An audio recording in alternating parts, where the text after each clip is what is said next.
بسم اللہ الرحمن الرحیم بسم اللہ الرحمن الرحیم الحمد للہ رب العالمین والصلاة والسلام علی رسولہ محمد وآلہ واصحابہ اجمعین اما بعد۔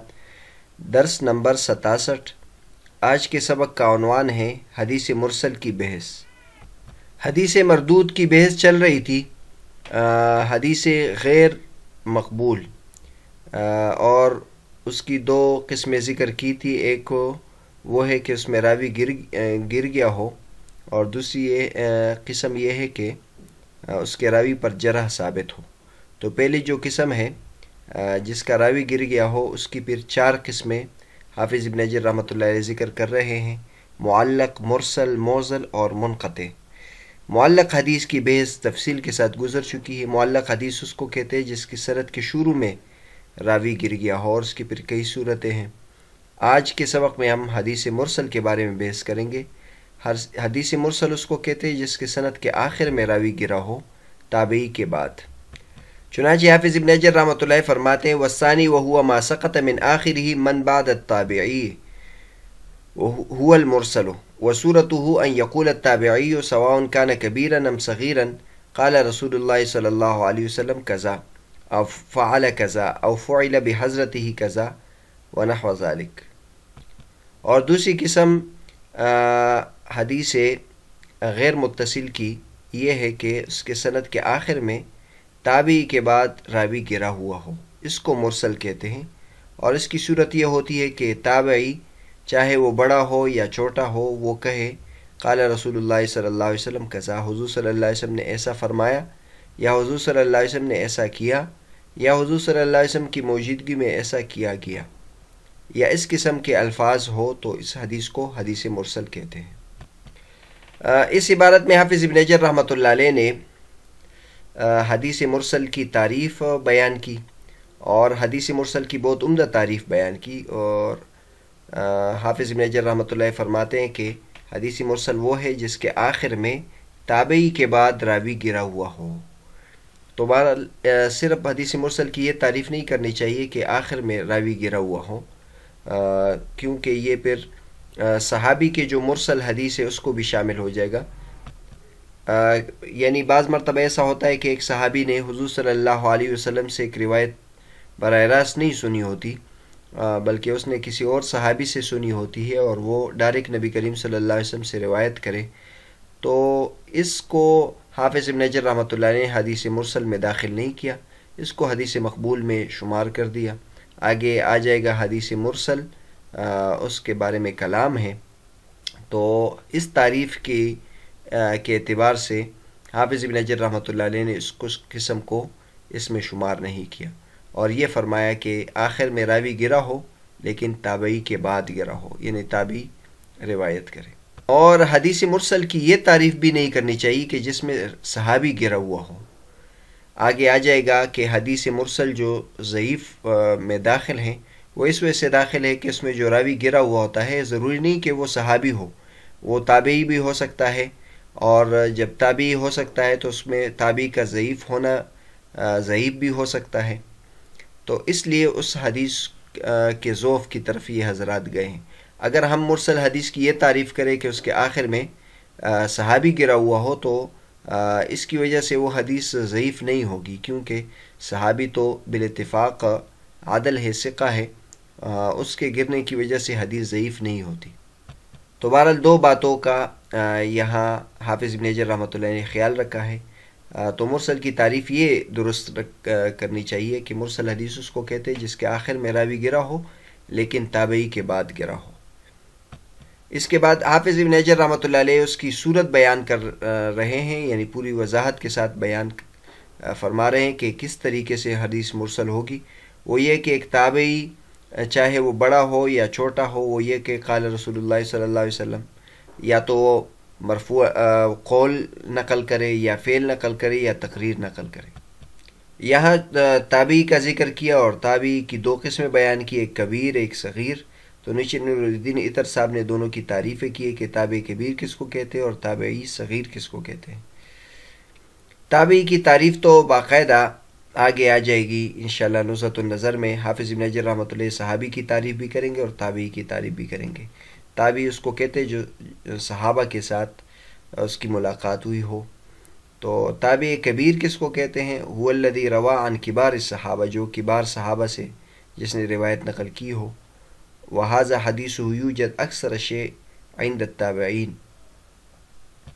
اور اس قسم کی حدیث کتب حدیث میں زیادہ موجود ہے، جس میں تابعی صحابی سے جب روایت کرتا ہے تو وہ تابعی کبیر ہوتا ہے، جو بہت زیادہ صحابہ کے ساتھ اس نے وقت گزارا ہوتا ہے، اور ایک تابعی صغیر ہوتا ہے جس نے ایک مرتبہ بھی کسی صحابی کو دیکھا ہے یا ایک مجلس میں صحابی کے ساتھ اس نے وقت گزارا ہے۔ تو هو الذی روا عن صغار الصحابہ الذین تأخرت وفاتهم، جن کی وفات بہت متاخر ہوئی ہو۔ تو جو صغار تابعی ہے اس کا زیادہ تر جو تعلم ہوتا ہے اور حدیث کا اخذ ہوتا ہے وہ کبار تابعین سے وہ حاصل کرتے ہیں، اور جو تابعی کبیر ہوتا ہے اس کا اکثر جو علم ہوتا ہے وہ صحابہ کرام سے حاصل ہوتا ہے۔ تو حافظ ابن حجر رحمۃ اللہ علیہ مرسل میں یہ شرط یہ وضاحت فرمائی کہ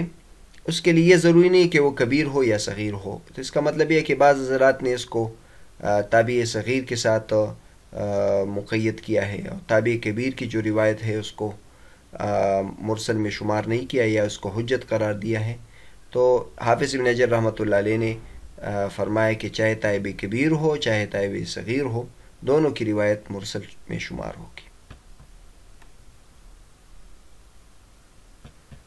یہ تو مرسل کی وہ تعریف ہے جو محدثین ذکر کرتے ہیں اور حافظ ابن حجر رحمۃ اللہ علیہ نے ذکر کی، لیکن مرسل کے بارے میں ایک تو ذہن میں یہ بات رہے کہ مرسل حدیث ایک معرکۃ الآراء مسئلہ ہے۔ مرسل حدیث سے متعلق مسائل ہم یہاں کوشش کریں گے کہ اس میں سے جو اہم باتیں ہیں وہ یہاں ذکر کریں۔ تو ایک مرسل حدیث کی تعریف میں محدثین اور فقہاء کا اختلاف ہے، بلکہ محدثین کا بھی آپس میں اختلاف ہے، یعنی محدثین جو اطلاق کرتے ہیں مرسل اس معنی میں بھی کرتے ہیں لیکن دوسرے معنی کے اعتبار سے بھی کرتے ہیں، اور اکثر جو قدیم محدثین ہیں وہ مرسل صرف اس معنی کے ساتھ اس تعریف کے ساتھ خاص نہیں قرار دیتے۔ تو ایک تو مرسل کی وہ تعریف ہے جو آپ نے ملاحظہ کی حافظ ابن حجر رحمۃ اللہ علیہ، اکثر متاخرین اب اس معنی میں مرسل کو لیتے ہیں کہ وہ تابعی کے بعد تابعی وہ نبی کریم صلی اللہ علیہ وسلم سے روایت کرے تو اس کو مرسل کہتے ہیں، لیکن احناف اور متقدمین اس معنی میں مرسل کا اطلاق نہیں کرتے۔ زیادہ تر تو اطلاق اسی پر ہوتا ہے، لیکن دوسرے جو احادیث ہے اس پر بھی مرسل کا اطلاق ہوتا ہے جو مطلقاً منقطع ہو، چاہے وہ انقطاع کی جو بھی صورت ہو، شروع سے گرا ہو، آخر سے گرا ہو، درمیان سے گرا ہو، اس پر مرسل کا اطلاق کرتے ہیں۔ چنانچہ یہ شیخ عبد المجید ترکمانی کی کتاب المدخل کے حوالے سے ہم یہ تعریفات ذکر کرتے ہیں۔ من قطع سندہ سواء کان الانقطاع فی اولہ او آخرہ او وسطہ واحدا کان او اکثر، ھذا ما صرح به اکثر المتاخرین من الحنفیہ۔ اس کے حوالے دیے کشف الاسرار اور قف الاسر ابن الحنبلی کی، اور امعان النظر اور ابن عابدین کے نسمات الاسحار۔ اس میں آپ دیکھ سکتے ہیں کہ احناف وسیع معنی میں مرسل حدیث کی تعریف کرتے ہیں، انقطاع جہاں بھی ہو، جتنے روات بھی گرے ہوں۔ اور محدثین کی جو اصطلاح ہے وہ قول التابعی قال رسول اللہ صلی اللہ علیہ وسلم، اس کے حوالہ جات کے لیے مقدمہ ابن صلاح اور تقریب نووی کی اس کا حوالہ دیا ہے۔ اور آگے فرماتے ہیں ظاہر بہذین الاصطلاحین ان المرسل عند الحنفیہ یرادف المنقطع بالمعنى العام عند المحدثین فيشمل المرسل والمعضل والمعلق والمنقطع عند المحدثين فالكل يسمى مرسلا لدى الحنفية فبين مرسل الحنفية ومرسل المحدثين عموم وخصوص مطلق، ان کے درمیان عموم خصوص مطلق کی نسبت ہے۔ مرسل حنفیہ وہ عام مطلق ہے اور مرسل محدثین وہ خاص مطلق ہے۔ تو ایک تو یہ بھی ذہن میں رہنا چاہیے کہ مرسل کا اطلاق یہ حضرات عام معنی میں کرتے ہیں، مطلق منقطع حدیث کو جس طریقے پر بھی راوی گرا ہوا اس پر اس کا اطلاق کرتے ہیں۔ آگے حافظ ابن حجر رحمۃ اللہ فرماتے ہیں وَإِنَّمَا ذُكِرَ فِي قِسْمِ الْمَرْدُودِ لِلْجَهْلِ بِحَالِ الْمَحْذُوفِ لِأَنَّهُ يَحْتَمِلُ أَنْ يَكُونَ صَحَابِيًّا وَيَحْتَمِلُ أَنْ يَكُونَ تَابِعِيًّا وعلى الثاني يحتمل أن يكون ضعيفا ويحتمل أن يكون ثقة وعلى الثاني يحتمل أن يكون حمل عن صحابي ويحتمل أن يكون حمل عن تابعين آخر وعلى الثاني فيعود الاحتمال السابق ويتعدد أما بالتجويز العقلي فإلى ما لا نهاية له أما بالاستقراء فإلى 6 أو 7 وهو أكثر ما وجد من رواية بعض التابعين عن بعض۔ حافظ ابن حجر رحمۃ اللہ فرماتے ہیں کہ اس مرسل حدیث کو ہم نے مردود حدیث کی قسم میں کیوں ذکر کیا؟ اس کی وجہ یہ ہے کہ جو اور مرسل حدیث کو مردود کی قسم میں اس لیے ذکر کیا کہ اس میں جو راوی حذف ہوتا ہے اس کی حالت معلوم نہیں ہوتی کہ وہ ثقہ ہے یا غیر ثقہ ہے، کیونکہ جو راوی حذف کیا گیا ہے اس میں اس بات کا بھی احتمال ہے کہ وہ صحابی ہو اور اس کا بھی احتمال ہے کہ وہ تابعی ہو، کیونکہ ہم نے مرسل کی تعریف یہ ذکر کی کہ تابعی نبی کریم صلی اللہ علیہ وسلم سے روایت کرے، تو اب اس تابعی نے جس کو حذف کیا ہے اس میں اس بات کا احتمال ہے کہ وہ صحابی ہو اور اس بات کا بھی احتمال ہے کہ وہ تابعی ہو، اور دوسری صورت میں کہ وہ تابعی ہے اس بات کا احتمال ہے کہ وہ ضعیف ہو اور اس بات کا بھی احتمال ہے کہ وہ ثقہ ہو،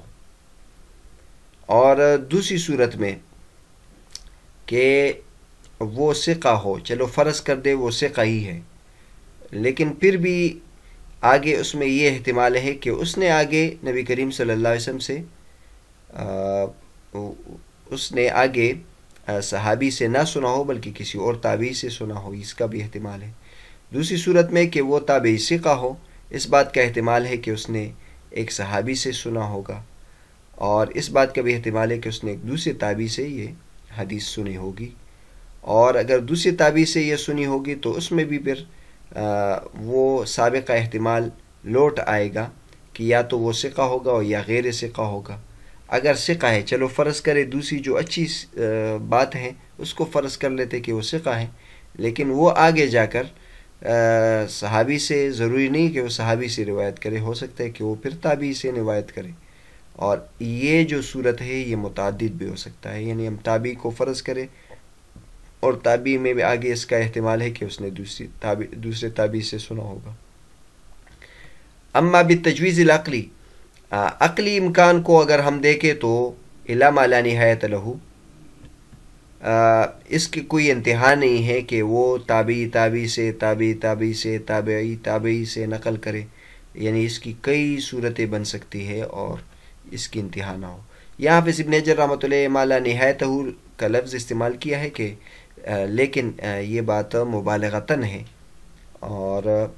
کیونکہ تابعین کا بھی تو انتہا ہے، ایک جگہ وہ رک جاتے ہیں، اور اگر ہم زمینی حقائق کو دیکھیں، استقراء کو دیکھیں، تتبع اور تلاش میں جو صورتیں ہمارے سامنے آتی ہے کہ تابعی سے روایت کر رہے ہیں، تو 6 یا 7 ایسی صورت 6 یا 7 تابعین تک یہ بات گئی ہے کہ مسلسل 6 یا 7 تابعی ایک دوسرے سے روایت کر رہے ہیں، اور وہ اکثر ما وجد من روایت بعض التابعین عن بعض تابعین کی بعض سے روایت میں جو اکثر ہمیں ملی ہے وہ یہ ہے کہ 6 یا 7 ہے۔ عام طور پر تو طریقہ یہ ہوتا ہے کہ نبی کریم صلی اللہ علیہ وسلم سے روایت کرنے والا صحابی ہوتا ہے، صحابہ سے روایت کرنے والا تابعی ہوتا ہے، تابعی سے روایت کرنے والا تبع تابعی ہوتا ہے، تبع تابعی سے روایت کرنے والا تبع اتباع تابعی ہوتا ہے۔ عموماً ایسا ہوتا ہے، لیکن یہ ضروری نہیں۔ بعض مرتبہ حضور صلی اللہ علیہ وسلم سے ایک صحابی نے روایت کی ہوتی ہے، اس صحابی سے دوسرے صحابی نے، اس صحابی سے دوسرے صحابی نے، 3-4 صحابہ کرام ہوتے ہیں۔ اس طرح پھر تابعی کے مرحلے تک پہنچتے ہیں تو تابعی سے روایت کرنے والا تابعی ہوتا ہے، تابعی سے روایت کرنے والا تابعی سے روایت کرنے والے، تو ایسے 6-7 بھی ملی ہے ہمیں۔ تو اس وجہ سے حافظ ابن حجر رحمۃ اللہ فرماتے کہ حدیث مرسل محدثین کے اصول کے مطابق وہ مردود کی فہرست میں شمار ہوتی ہے، غیر مقبول کی فہرست میں شمار ہوتی ہے،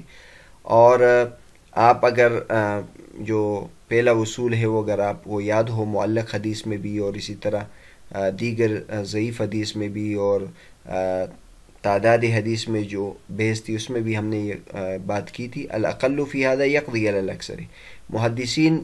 جب دو احتمالات ہو تو اس میں جو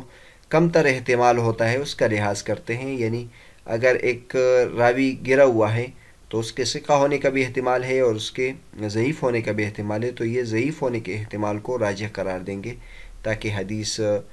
کی حفاظت صحیح طریقے سے ہو۔ تو بہرحال اس عبارت میں ایک تو حافظ ابن حجر رحمۃ اللہ نے حدیث مرسل کے غیر مقبول ہونے کی وجہ بیان کر دی۔ دوسری جو بات ہے یہاں سے یہ معلوم ہو کہ صحابہ کرام سب ثقہ ہے۔ مرسل حدیث کو جو ہم ضعیف قرار دیتے ہیں تو وہ اس وجہ سے نہیں کہ اس میں صحابی محذوف ہوتا ہے،